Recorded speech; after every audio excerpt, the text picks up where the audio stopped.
Anggota DPD RI Gede Pasek Suardike sangat menyayangkan adanya dualisme keputusan pertemuan Sabo Pandita tentang kawasan suci Teluk Benua. Terlebih, adanya sejumlah oknum yang menjadi tim sukses investor dalam memuluskan rencana reklamasi Teluk Benua.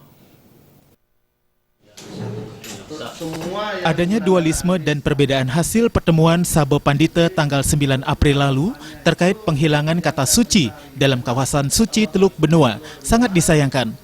Terlebih yang ikut dalam pertemuan dan menandatangani keputusan ini adalah tokoh yang dihormati seperti Sulinggi. Gede Pasek Suardike menilai ada oknum dalam tubuh PHDI yang dengan sengaja menggunakan celah dan menjadi tim sukses para investor dalam memuluskan reklamasi Teluk Benua.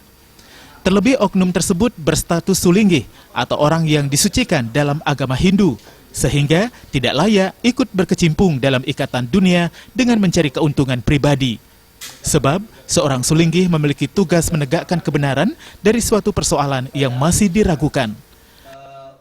Kemudian kalau ada orang di PHD, apalagi sudah setingkat sulinggi, dia melaksanakan aktivitas-aktivitas itu, maka pemahaman saya salah kostum, salah baju, salah kamar.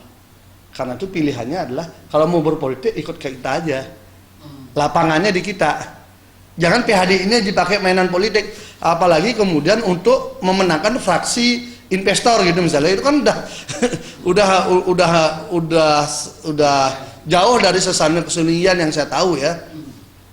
Karena seorang sesana sulinggi yang saya tahu, beliau adalah panglima terdepan untuk mengawal yang namanya kesucian. Gede Pasek Suardike berharap PHDI dapat menjadi lembaga utama dalam membela dan mengayomi umatnya, bukan penuh dengan kepentingan. Trimaja dan Yudi